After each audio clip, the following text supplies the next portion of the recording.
Buku Atomic Habit, Bab 2. Bagaimana kebiasaan membentuk identitas Anda dan sebaliknya. Mengapa mudah sekali mengulang kebiasaan-kebiasaan buruk dan sulit sekali membentuk kebiasaan-kebiasaan baik? Tidak banyak hal yang dapat memberikan dampak lebih dahsyat pada hidup Anda selain memperbaiki kebiasaan sehari-hari Anda. Namun ada kemungkinan pada tanggal yang sama tahun depan, Anda masih mengerjakan hal yang sama, bukan sesuatu yang lebih baik. Orang sering merasa sulit mempertahankan kebiasaan-kebiasaan baik lebih dari beberapa hari, bahkan dengan upaya yang tulus dan terkadang dengan dorongan motivasi sesaat. Kebiasaan seperti berolahraga, bermeditasi, menulis buku harian, dan memasak adalah sesuatu yang menyenangkan selama sehari dua hari. Tapi setelah itu menjadi sesuatu yang mengganggu. Bagaimanapun, begitu terbentuk, kebiasaan itu terkesan melekat untuk selama-lamanya, terutama kebiasaan-kebiasaan yang tidak diinginkan. Meskipun kita benar-benar menginginkannya, kebiasaan tidak sehat seperti mengonsumsi junk food, terlalu lama menonton televisi atau main ponsel, duduk melamun, dan merokok bisa terasa mustahil dihilangkan. Mengubah kebiasaan menjadi sulit karena dua alasan. Pertama, kita berusaha mengubah sesuatu tapi salah sasaran. Dan yang kedua, kita berusaha mengubah kebiasaan dengan cara yang keliru. Dalam bab ini, saya akan membahas poin pertama. Dalam bab-bab selanjutnya, saya akan menjelaskan poin kedua. Kesalahan pertama kita adalah berusaha mengubah sesuatu tapi salah sasaran. Untuk memahami apa yang saya maksudkan, pertimbangkan ada 3 lapisan tempat perubahan dapat terjadi. Anda bisa membayangkannya seperti lapisan-lapisan dalam sebutir bawang. Lapisan pertama mengubah hasil Anda.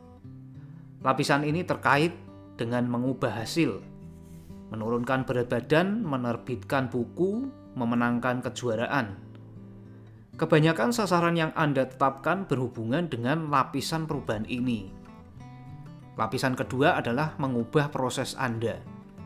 Lapisan ini terkait dengan mengubah kebiasaan dan sistem, menerapkan rutinitas baru di tempat olahraga, merapikan meja kerja supaya aliran kerja lebih baik, mengembangkan latihan meditasi.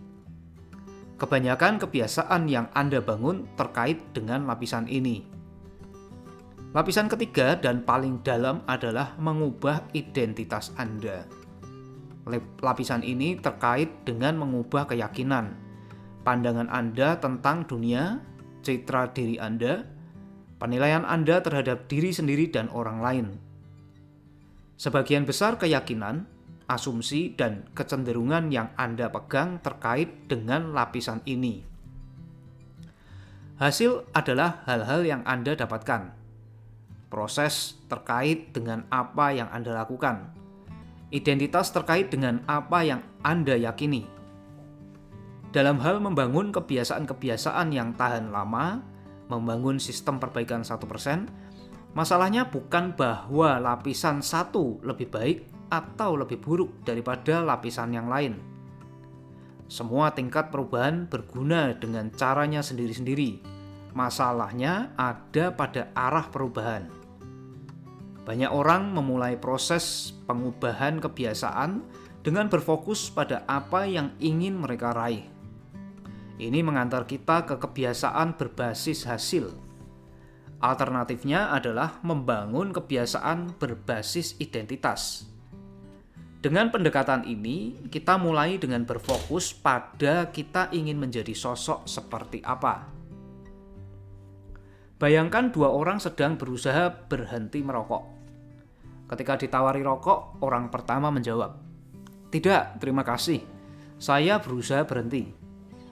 Kedengarannya seperti jawaban yang masuk akal, padahal orang ini masih percaya bahwa dia adalah perokok yang sedang berusaha melakukan hal lain. Dia berharap perilakunya berubah sembari membawa keyakinan yang sama. Orang kedua menolak dengan berkata, "Tidak, terima kasih, saya bukan perokok." Itu perbedaan kecil, tapi pernyataan ini mengisyaratkan perubahan identitas. Merokok adalah bagian dalam kehidupan lama, bukan kehidupan saat ini. Dia tidak lagi mengidentifikasi diri sebagai orang yang merokok. Kebanyakan orang bahkan tidak mempertimbangkan perubahan identitas ketika mereka menetapkan ingin memperbaiki diri. Mereka hanya berpikir, "Aku ingin menjadi langsing." Hasil. Dan kalau bertahan pada diet ini, aku akan menjadi langsing. Proses. Mereka menetapkan sasaran dan menentukan aksi-aksi yang harus mereka ambil untuk meraih sasaran itu tanpa mempertimbangkan keyakinan-keyakinan yang mendorong aksi-aksi itu. Mereka tidak pernah mengubah cara pandang pada diri sendiri, dan mereka tidak sadar bahwa identitas lama mereka dapat menyabot rencana baru mereka untuk berubah. Di balik setiap sistem aksi terdapat sistem keyakinan. Sistem demokrasi, misalnya, didasarkan pada keyakinan seperti kebebasan, kekuasaan mayoritas, dan keadilan sosial. Sistem kediktatoran memiliki seperangkat keyakinan yang sangat berbeda, misalnya otoritas mutlak dan kepatuhan ketat. Anda dapat membayangkan banyak cara untuk berusaha membuat lebih banyak orang menggunakan hak suara dalam demokrasi. Tapi perubahan perilaku seperti itu tidak akan pernah tinggal landas dalam kediktatoran. Itu bukan identitas sistem tersebut. Pemilihan umum adalah hal yang mustahil di bawah seperangkat keyakinan tertentu. Pola serupa berlaku, entah kita bicara tentang individu, organisasi, atau masyarakat. Ada seperangkat keyakinan dan pengandaian yang membentuk sistem, identitas di balik kebiasaan-kebiasaan. Perilaku yang tidak bersesuaian dengan diri tidak akan tahan lama. Anda mungkin ingin menjadi lebih kaya, tapi identitas Anda menunjukkan orang yang konsumtif, bukan produsen. Jadi, Anda cenderung berbelanja daripada mendapatkan uang. Anda mungkin ingin menjadi lebih sehat, tapi Anda terus mendahulukan kenyamanan daripada kesuksesan. Jadi Anda cenderung bermalas-malasan daripada berolahraga. Mengubah kebiasaan itu sulit jika Anda tidak pernah mengubah keyakinan mendasar yang mengantar ke perilaku lama. Anda mempunyai sasaran baru dan rencana baru, tapi Anda tidak mengubah siapa Anda. Kisah Brian Clark, seorang pengusaha dari Boulder, Colorado, menyediakan contoh yang bagus. "Selama yang dapat saya ingat, saya suka menggigit kuku," kata Clark kepada saya. "Awalnya itu terjadi setiap kali saya gugup sewaktu kanak-kanak, lalu berkembang menjadi ritual yang sulit dihilangkan. Suatu hari saya bertekad berhenti menggigit kuku sampai kukunya tumbuh agak panjang. Hanya lewat kemauanlah saya berusaha melakukannya." Kemudian Clark melakukan sesuatu yang di luar dugaan.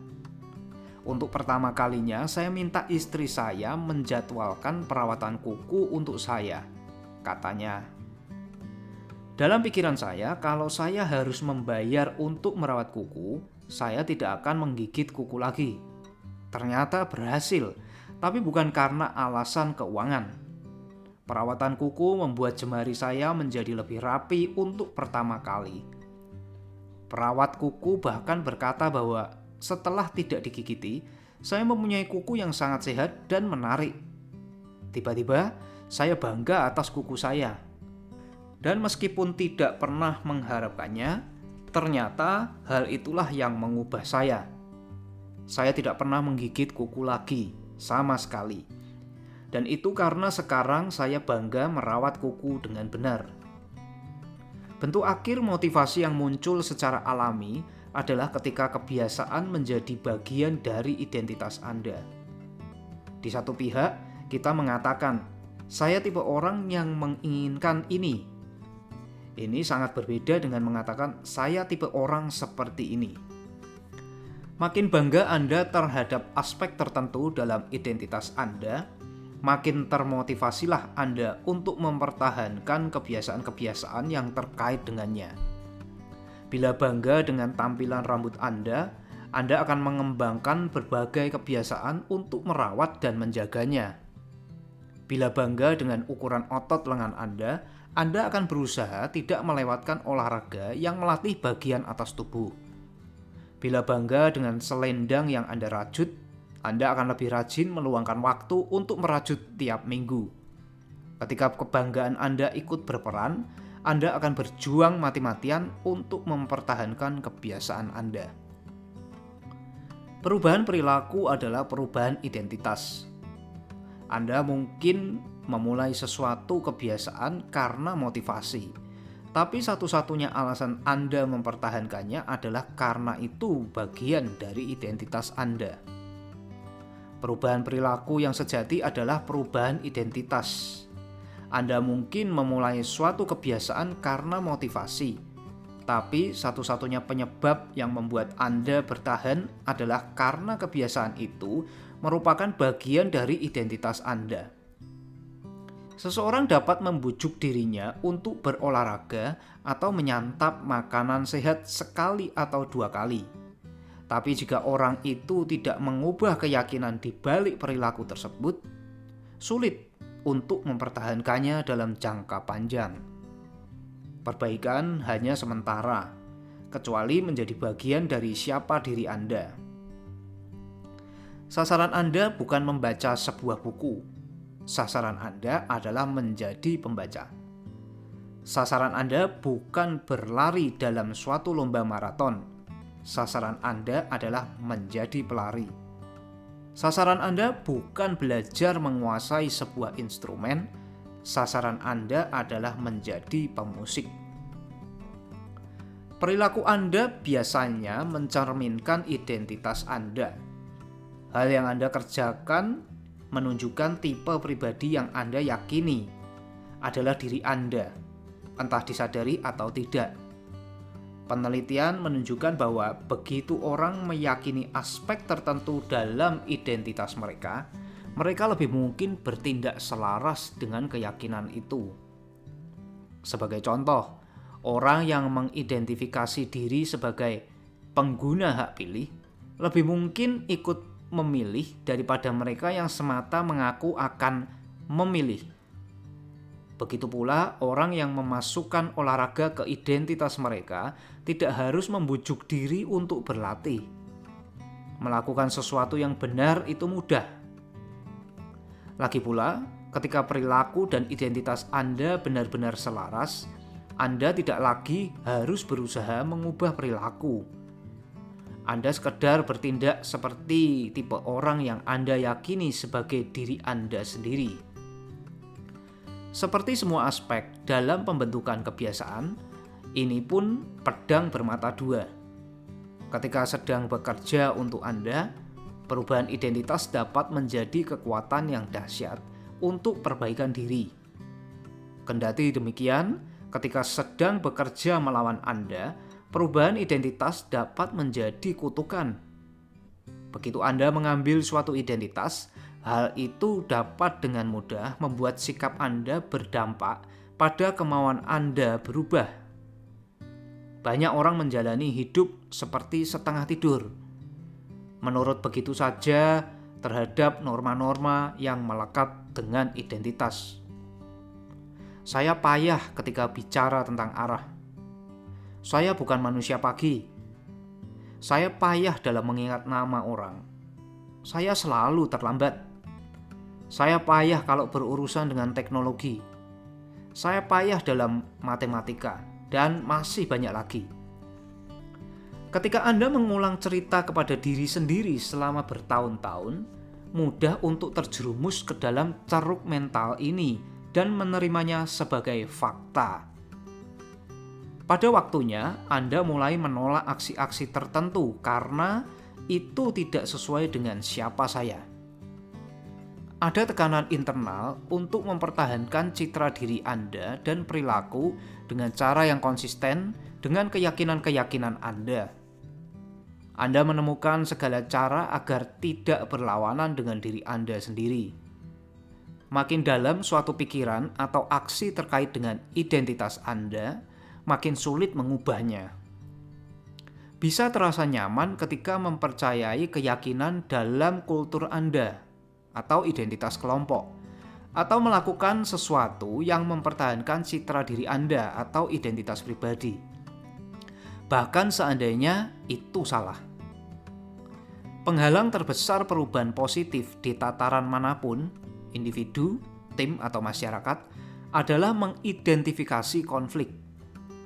Kebiasaan-kebiasaan yang baik bisa terasa masuk akal, tapi kalau bertentangan dengan identitas Anda akan gagal menerapkannya menjadi aksi.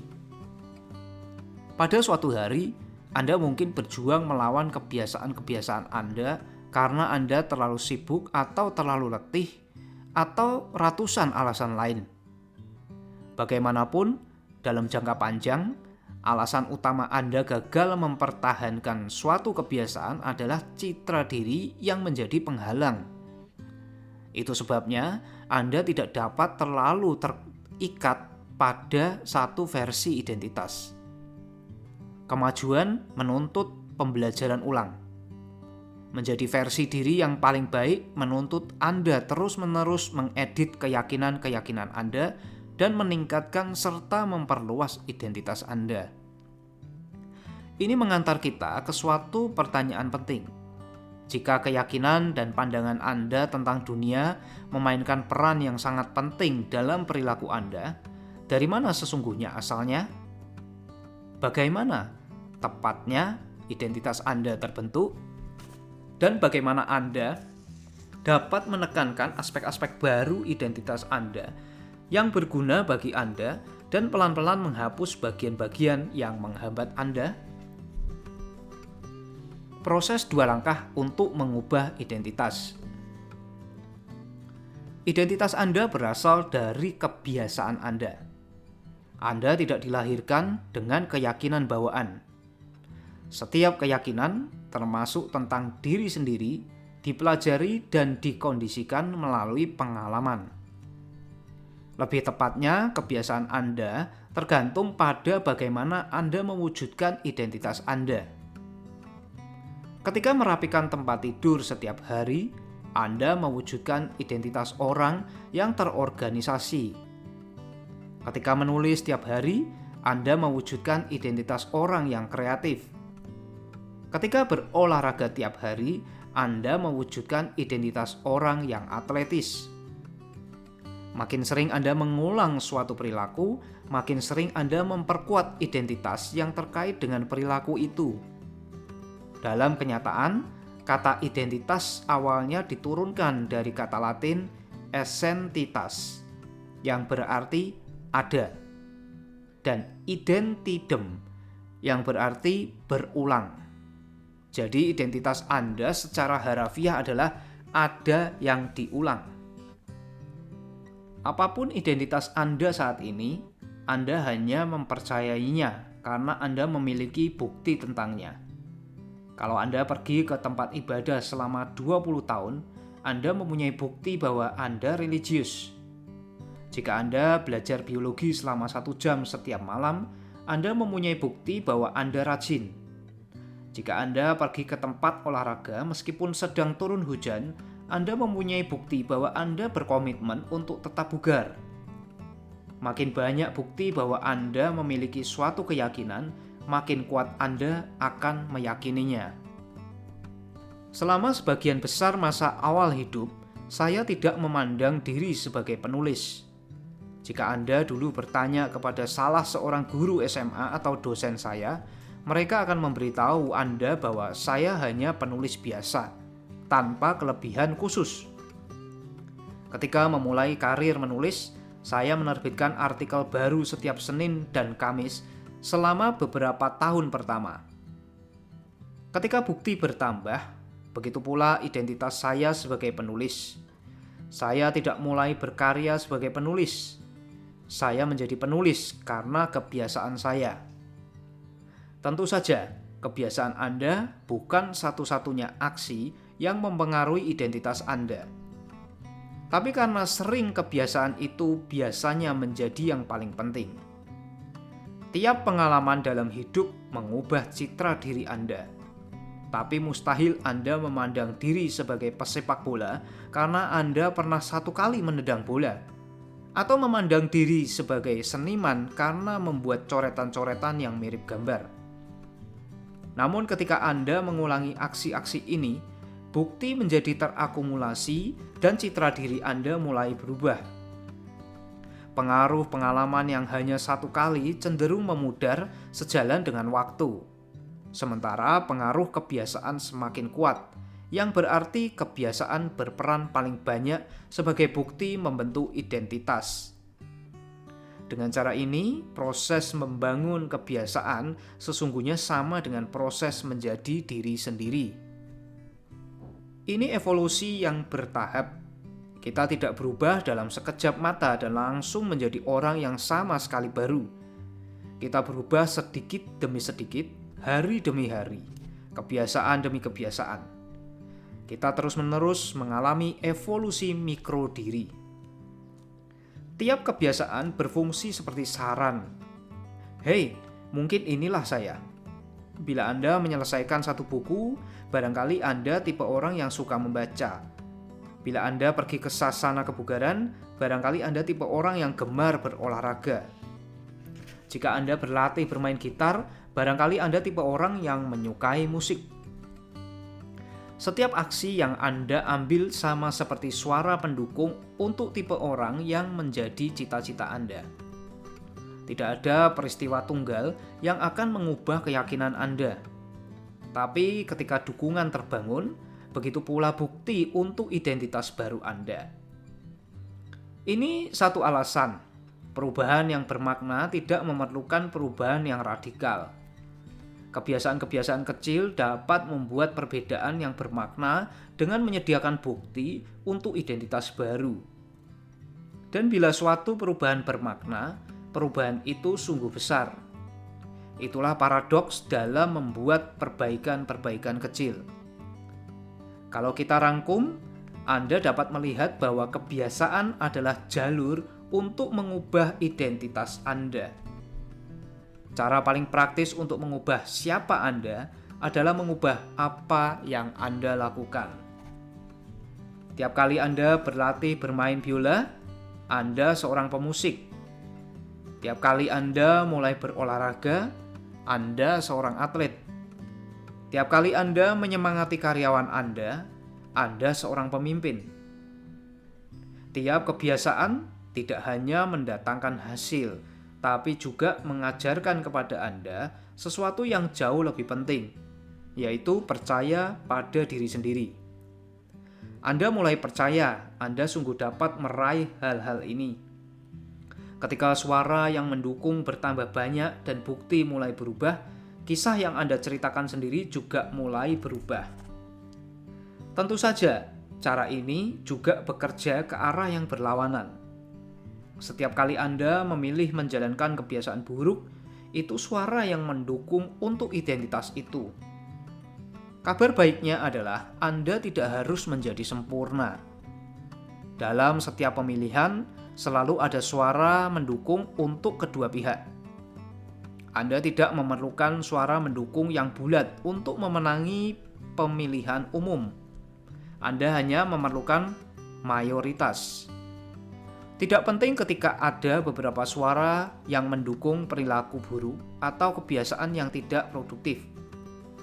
Sasaran Anda cukup memenangkan mayoritas selama mungkin. Identitas baru memerlukan bukti baru. Bila terus menampilkan suara mendukung yang sama seperti yang biasanya, Anda akan mendapatkan hasil yang sama seperti yang biasanya. Kalau tidak ada yang berubah, tidak ada pula yang akan berubah. Proses 2 langkah yang sederhana. Pertama, putuskan tipe orang yang Anda cita-citakan. 2, buktikan pada diri sendiri dengan kemenangan-kemenangan kecil. Pertama, putuskan tipe orang seperti apa yang Anda cita-citakan. Ini ada di tingkat manapun, sebagai individu, sebagai tim, sebagai komunitas, sebagai bangsa. Apa yang ingin Anda bela? Apa prinsip-prinsip dan nilai-nilai Anda? Ingin menjadi orang seperti apakah Anda? Ini pertanyaan-pertanyaan besar, dan banyak orang tidak yakin harus mulai dari mana. Tapi mereka sungguh tahu hasil macam apa yang mereka inginkan. Mendapatkan perut dan dada six-pack, atau kurang mudah cemas, atau melipat gandakan pendapatan. Itu bagus. Mulai saja di situ dan runut ke belakang dari hasil-hasil yang Anda inginkan ke tipe orang yang Anda inginkan untuk mendapatkan hasil-hasil tersebut. Tanyakan pada diri sendiri, siapa tipe orang yang dapat memberikan hasil yang saya inginkan? Siapa tipe orang yang mampu menurunkan bobot 20 kg? Siapa tipe orang yang berhasil menguasai bahasa baru? Siapa tipe orang yang berhasil menjalankan usaha rintisan yang sukses? Sebagai contoh, siapa tipe orang yang berhasil menulis buku? Mungkin dia sosok yang konsisten dan dapat diandalkan.